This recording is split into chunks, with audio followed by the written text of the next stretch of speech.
नमस्कार दोस्तों, welcome back to Tholiya education hub. और आज अपने बात करने वाले हैं राजस्थान बजट 2022-23 जो बजट पेश हुआ है उसके अंदर इम्पोर्टेंट क्वेश्चनों की कि आगामी आने वाली परीक्षाओं के लिए जो इम्पोर्टेंट क्वेश्चन बनते हैं उनकी अपने डिटेल में चर्चा करेंगे और एक एक तथ्य के साथ जानेंगे कि उसका कौन सा क्या डिटेल में दे रखा है। तो उसको डिटेल में देखेंगे। आगामी जितनी भी परीक्षा है उसके लिए बहुत महत्वपूर्ण है। और यानी बजट है जो कल 23 फरवरी 2022 को पेश हुआ था। ये चीज ध्यान रखिए, डेट आपको ध्यान होनी चाहिए। 23 फरवरी को पेश हुआ था। और इसके अंदर बजट है वो आम नागरिक के खुशहाल जीवन के सपने साकार करने, सतत विकास की गति बनाए रखने, आधारभूत सुविधाओं का विकास करने, सभी वर्गों के कल्याण का एक महत्वपूर्ण माध्यम रहा है। इसके अंदर जो अपने बात करेंगे तो सभी के लिए है, जैसे कृषक है, पशुपालक है, व्यापारी है, विद्यार्थी है, युवाओं, महिला प्रोफेशनल, शिक्षाविद, चिकित्सा विशेषज्ञ, मजदूर संगठन, जनप्रतिनिधियों, सिविल सोसाइटी सहित समस्त प्रदेशवासियों की ध्यान में रखकर ये बजट को एक रूप दिया जाता है। तो अपने इसमें देखते हैं और इसके अंदर कुछ इंपॉर्टेंट पॉइंट्स है वो मैं आपको बता देता हूँ, वो आप लिख लीजिए। बाकी तो इस वीडियो के आप स्क्रीनशॉट भी ले सकते हो, पीडीएफ फाइल भी आपको टेलीग्राम चैनल पे मिल जाएगी, वहां से भी आप देख सकते हो। तो इसके अंदर 2012-13 में राज्य का जो पहला जेंडर बजट प्रस्तुत हुआ था और वर्ष 2021-22 में पहला पेपरलेस बजट पेश हुआ था। और अब की बार जो पहला कृषि बजट पेश हुआ है, ये तीनों ही मुख्यमंत्री अशोक गहलोत द्वारा पेश किए गए हैं। और मैं आपको इनके नाम लिख देता हूं। पहला जेंडर बजट,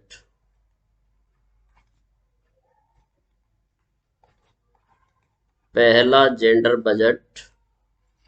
इसके बाद बात करें तो पहला पेपरलेस बजट, यानी यहां से बहुत इंपॉर्टेंट क्वेश्चन बन जाते हैं। और पहला कृषि बजट, ये तीनों ही मुख्यमंत्री अशोक गहलोत द्वारा प्रस्तुत किए गए हैं। और ये जो पहला जेंडर बजट था ये तो हुआ था 2012-13 के अंदर। और जो पहला पेपरलेस बजट हुआ था वो हुआ था पिछला 2021-22 को। और पहला कृषि बजट हुआ है 2022-23 का। तो ये ध्यान रखिएगा, ये तीनों इंपॉर्टेंट पॉइंट है, इनको जरूर ध्यान में रखिएगा। इसके बाद एक और इम्पोर्टेंट बात है वो मैं आपको बता देता हूँ कि राजस्थान में राज्य का जो पहला बजट है वो 1952 में प्रस्तुत हुआ। कब? 1952 के अंदर, 1952 के अंदर। और जिसकी मतलब इसमें राजस्थान में 23 फरवरी 1952 को पहली विधानसभा का भी गठन हुआ था। कब? 23 फरवरी 1952 को। ये कुछ चीजें हैं साथ साथ तैयार हो जाती है तो इनको कर लीजिए। ये बजट दिग्गज नेता नाथुराम मिर्जा ने पेश किया था। नाथुराम मिर्जा उस वक्त राजस्थान के वित्त मंत्री थे, ये भी ध्यान रखिएगा, नाथुराम मिर्जा ने पेश किया था। इसके बाद अपने बात करते हैं पहले क्वेश्चन की। इसका आप स्क्रीनशॉट ले लीजिएगा, बाकी आपको इसकी पीडीएफ फाइल भी मिल जाएगी।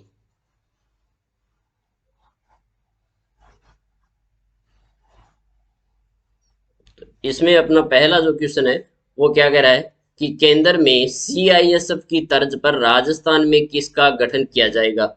तो इसका राइट आंसर होने वाला है वो है आरआईएसएफ, यानी ऑप्शन नंबर सी होगा। अब बजट में इसके बारे में जो डिटेल में लिखा गया है वो अपने देख लेते हैं। यहाँ पे देख सकते हो आराम से क्या लिखा गया है।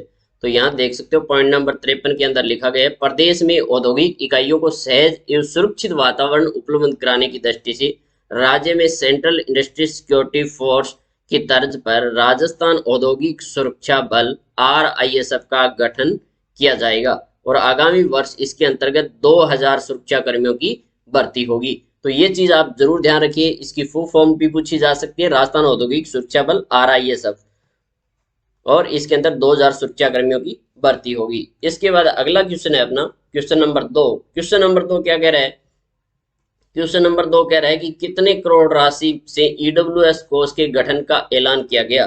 तो इसका राइट आंसर अपना ऑप्शन नंबर सी होगा, यानी 100 करोड़।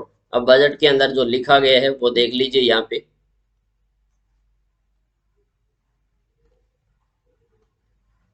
इसके अंदर बताया गया है कि साथ ही अब में सामान्य श्रेणी यानी इकोनॉमिकली वीकर सेक्शन ईडब्ल्यूएस परिवारों को भी आर्थिक उन्नति का अवसर प्रदान करने की दृष्टि से 100 करोड़ रुपए का ईडब्ल्यूएस कोष बनाने की घोषणा करता हूं, जिसके अंतर्गत शिक्षा, रोजगार, आधारभूत संरचना इत्यादि के कार्य हाथ में लिए जाएंगे। यानी आगामी आने वाली परीक्षाओं के लिए बहुत इंपॉर्टेंट है। तो इसको आप ध्यान में रखते हुए इन सारी चीजों को आप डिटेल के साथ एक एक करके देख लीजिएगा।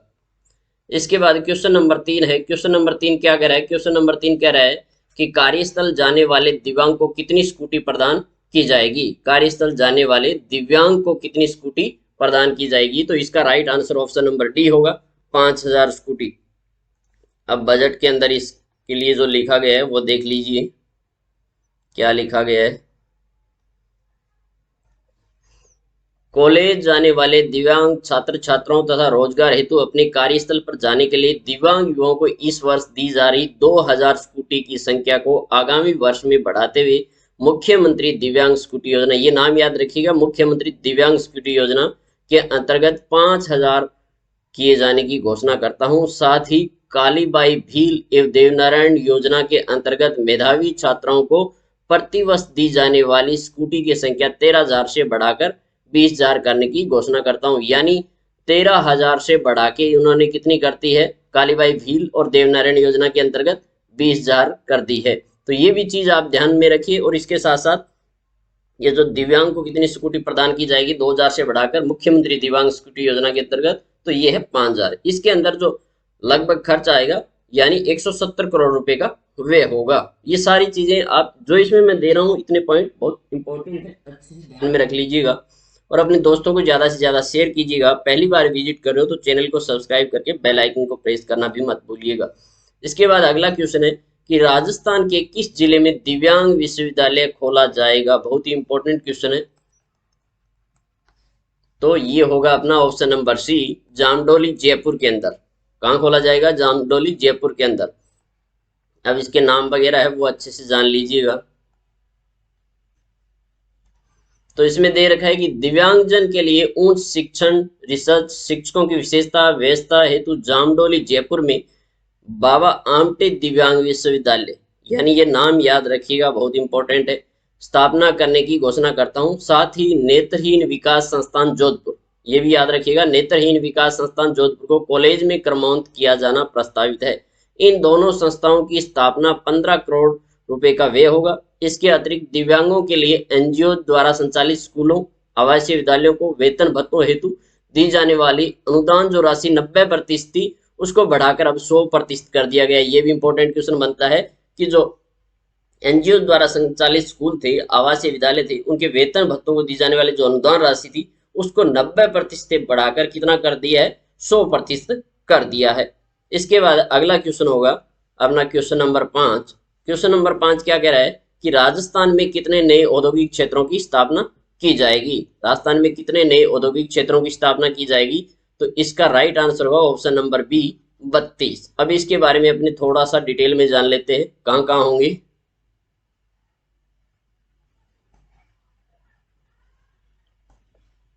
तो यहाँ पे देख सकते हो कि राज्य में जो औद्योगिक इंडस्ट्री एरिया है यानी वचित जो 147 उपखंडों में वर्ष 2021-22 में प्रथम चरण के अंदर 64 उपखंडों में औद्योगिक क्षेत्र स्थापित किए जाने की घोषणा की गई थी। यानी पिछली बार 64 उपखंड थे और इनको विकसित करने का कार्य तीव्र गति से प्रारंभ हो चुका है। आगामी वर्ष में यानी इस बजट में घोषणा की है 32 औद्योगिक क्षेत्रों की स्थापना की जाएगी, जो इस प्रकार से प्रस्तावित है। यहाँ पे देख सकते हो अलग अलग इन्होंने नाम दे रखा है। ये भी आप एक बार इनकी रीडिंग जरूर मार लेना, स्क्रीनशॉट ले लो या फिर आप बजट की जो पूरी फाइल है उसमें देख लेना, हमारे टेलीग्राम चैनल पे मिल जाएगी और इसकी भी पीडीएफ आपको वहां पे अवेलेबल हो जाएगी।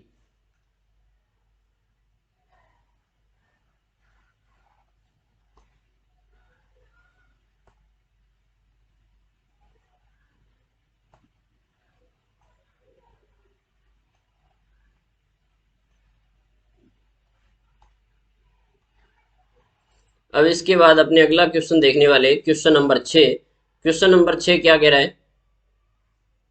क्वेश्चन नंबर 6 कह रहा है कि पालनहार योजना के तहत 0 से 6 आयु वर्ग के अनाथ बच्चों के लिए जो पेंशन है, अनाथ बच्चों के लिए जो पेंशन है वो 500 से बढ़ाकर कितनी कर दी गई है प्रति माह। तो यानी इसका राइट आंसर होगा 1500 रुपये प्रति माह कर दी गई है। अब इसको अपने डिटेल में देख लेते हैं बजट में क्या दिया हुआ है। पालनहार योजना में 0 से 6 आयु वर्ग के अनाथ बच्चों को मिलने वाली जो सहायता राशि है वो 500 रुपये से बढ़ाकर 1500 रुपये कर दी गई, यानी 1500 रुपये कर दी गई है। और 6 से 18 आयु वर्ग के अनाथ बच्चों हेतु 1000 रुपये से बढ़ाकर 2500 रुपये कर दी गई है। यानी 0 से 6 आयु वर्ग वालों के लिए तो 500 से बढ़ाकर कितनी की गई है 1500 रुपये, और जो 6 से 18 आयु वर्ग के बच्चे हैं उनकी राशि है अनाथ बच्चों की बढ़ाकर 1000 रुपये से कितनी कर दी गई है 2500 रुपये कर दी गई है। तो ये दोनों चीजें आप याद रखिएगा। इसके बाद अगला क्वेश्चन है क्वेश्चन नंबर 7। क्वेश्चन नंबर 7 क्या कह रहा है, क्वेश्चन नंबर 7 कह रहा है कि मुख्यमंत्री चिरंजीवी स्वास्थ्य बीमा योजना की सीमा 5 लाख से बढ़ाकर कितनी कर दी गई है। तो बहुत इंपॉर्टेंट क्वेश्चन है, याद रखिएगा। 10 लाख रुपए कर दी गई, ऑप्शन बी इसका राइट आंसर होगा। कितनी कर दी गई है 10 लाख रुपए। अब इसको अपने डिटेल में जान लेते हैं।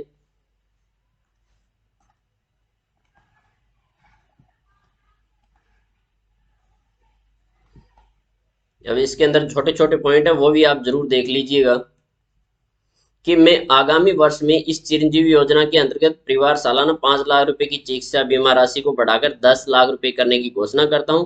इस योजना का जो दायरा है और व्यापक करते हुए आगामी वर्ष में cochlear implant, bone marrow transplant, organ transplant, blood या platelets, plasma transfusion, lymph prosthesis यानी बोन कैंसर का भी निःशुल्क इलाज उपलब्ध कराया जा सकेगा। साथ ही इस योजना के लाभ से कोई ऐसा है अथवा निराश्रित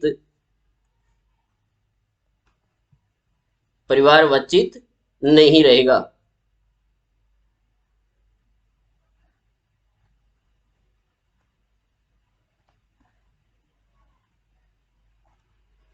और इसके साथ साथ इन्होंने कहा है कि जिला कलेक्टरों को अधिकृत किया जाना प्रस्तावित है कि किसी ऐसे व्यक्ति के चिरंजीवी कार्ड न होने पर भी उसका निःशुल्क उपचार करने के लिए संबंधित चिकित्सालय को निर्देश कर सकेंगे। साथ ही भविष्य के लिए उस परिवार का चिरंजीवी कार्ड बनाना भी सुनिश्चित करना होगा।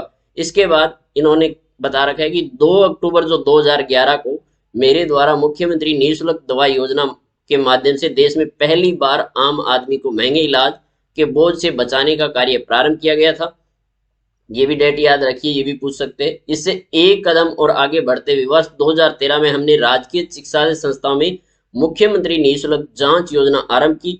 अब मैं राज्य के सभी श्रेणी के राजकीय चिकित्सालय संस्थानों में उपलब्ध यानी ओपीडी, आउटडोर और इंडोर सुविधाएं समस्त प्रदेशवासियों के लिए पूर्णतः निःशुल्क करने की घोषणा करता हूं। इस प्रकार अब भविष्य में सरकारी अस्पतालों यथा मेडिकल कॉलेज, हॉस्पिटल, जिला अस्पताल यानी सीएचसी, पीएचसी, सब सेंटर में बिना किसी खर्च को पूरा इलाज कैशलेस होगा।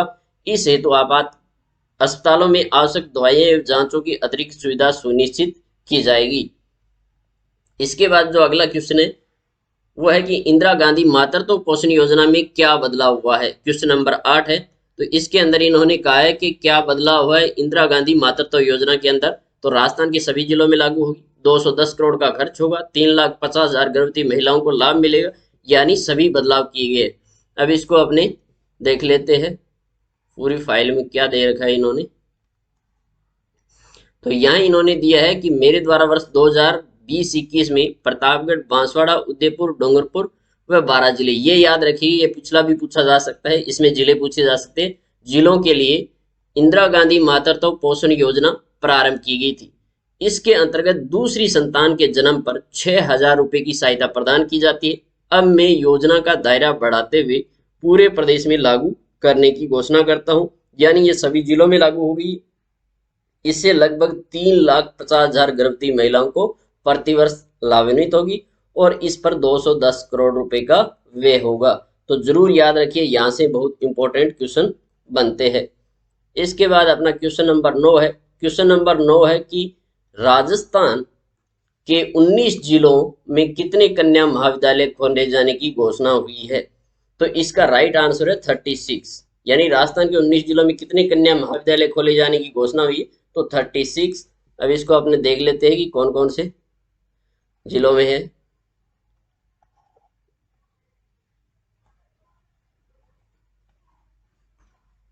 तो यहाँ पे देख सकते हो इन्होंने कहा है कि प्रदेश में बालिकाओं को उच्च शिक्षा की बेहतर सुविधा उपलब्ध कराने की दृष्टि से प्रदेश के 19 जिलों में 36 कन्या महाविद्यालय खोलने की घोषणा की है, जो अजमेर, अलवर, बांसवाड़ा, बारां, बाड़मेर, बीकानेर, भीलवाड़ा, दौसा, भरतपुर, चूरू, जयपुर, झुंझुनू, जोधपुर, कोटा, नागौर, पाली, राजसमंद, सवाईमाधोपुर और टोंक 19 जिले हैं। अब इसके अंदर ये भी ध्यान रखिएगा कि कई जिलों में दो दो तीन तीन है, तब जाके ये 36 होगी, तो इनको सबको एक बार रीडिंग जरूर मार लीजिएगा। साथ ही जो राजकीय महाविद्यालय है तारानगर चूरू व सरवाड़ अजमेर को पीजी महाविद्यालय में क्रमांकित किया जाएगा। तो ये भी बात आप अच्छे से याद रखिएगा। और जो कन्या महाविद्यालय है उनके अंदर कुछ सब्जेक्ट और भी ऐड किए जाएंगे। इसके बाद अगला क्वेश्चन है, और आज का अपना लास्ट क्वेश्चन है, क्वेश्चन नंबर 10। क्वेश्चन नंबर 10 क्या कह रहा है? क्वेश्चन नंबर 10 कह रहा है कि पैरा ओलंपिक में पदक जीतने वाले राजस्थान के खिलाड़ियों को कितने बीघा जमीन प्रदान की जाएगी? तो इसका right answer option number B होगा, 25 बीघा। तो ये जरूर याद रखिएगा। और इसी क्रम में अपने आगे के वीडियो आपको मिलते रहेंगे। जितने भी क्वेश्चन बनते हैं सभी की अपने इसके अंदर डिटेल में ऐसे ही जानकारी मिलती रहेगी। अब पैरा खिलाड़ी है उनके उच्च तकनीकी प्रशिक्षण, ट्रेनिंग उपकरणों व अभ्यास हेतु जयपुर, जोधपुर, ये चीज याद रखिएगा, 20-20 करोड़ रुपए की राशि से आवासीय पैरा खेल अकादमी भी स्थापित होगी, किए जाना प्रस्तावित करता हूं। साथ ही ओलंपिक पदक विजेताओं को निःशुल्क 25 बीघा कृषि भूमि आवंटित किए जाने वाले प्रावधान को पैरा ओलंपिक खेलों के पदक विजेताओं के लिए भी लागू करने की घोषणा करता हूं। इसके बारे में और भी डिटेल है वो और देख लेते हैं। इसके बाद इन्होंने कहा है कि राज्य खेल सुविधाओं विकसित करने हेतु भरतपुर में कुश्ती, कबड्डी जैसे पारंपरिक खेलों को प्रोत्साहन देने की दृष्टि से स्टेडियम का विकास किया जाएगा। साथ ही नावा, नागौर, रावतभाटा, चित्तौड़गढ़ के विकास कार्य करवाए जाएंगे। इन पर 12 करोड़ रुपए व्यय होंगे। फिर टोंक में भी है एक जो मल्टीपर्पज इंडोर स्टेडियम बनाया जाएगा। फिर गिरवा उदयपुर में, केरू लूणी जोधपुर, हिंडौन करौली, धोध सीकर, पर्वतसर नागौर, परशुरामपुरा नवलगढ़ झुंझुनू में, बानसूर अलवर में, रूपवास बयाना के, उज्जैन नदबई भरतपुर, तारानगर चूरू और बगरू जयपुर में खेल स्टेडियम बनाए जाएंगे। इसके साथ साथ जोधपुर में शारीरिक शिक्षा महाविद्यालय का विस्तार एवं उन्नयन कराया जाएगा। खेल विभाग के अंतर्गत राजस्थान स्टेट स्पोर्ट इंस्टीट्यूट की स्थापना की जाएगी, ये याद रखिएगा। इसमें 15 करोड़ रुपए का व्यय होगा। इसके बाद जयपुर में सवाई मानसिंह स्टेडियम के अनुरूप ही जोधपुर में 10 करोड़ रुपए की लागत से Rajasthan high performance sports training and rehabilitation centre बनाए जाएंगे। सवाई मानसिंह स्टेडियम जयपुर व महाराणा प्रताप खेल गांव उदयपुर में सिंथेटिक एथलेटिक ट्रैक का निर्माण करवाया जाएगा, जिस पर 15 करोड़ रुपए खर्च होंगे। इसके बाद राजगढ़ सादुलपुर यानी चूरू में कबड्डी अकादमी और श्रीगंगानगर में एथलेटिक अकादमी के भवन का निर्माण होगा। और 84 डूंगरपुर में खेल छात्रावास का भी निर्माण होगा। ये चीजें भी आप ध्यान रखिएगा।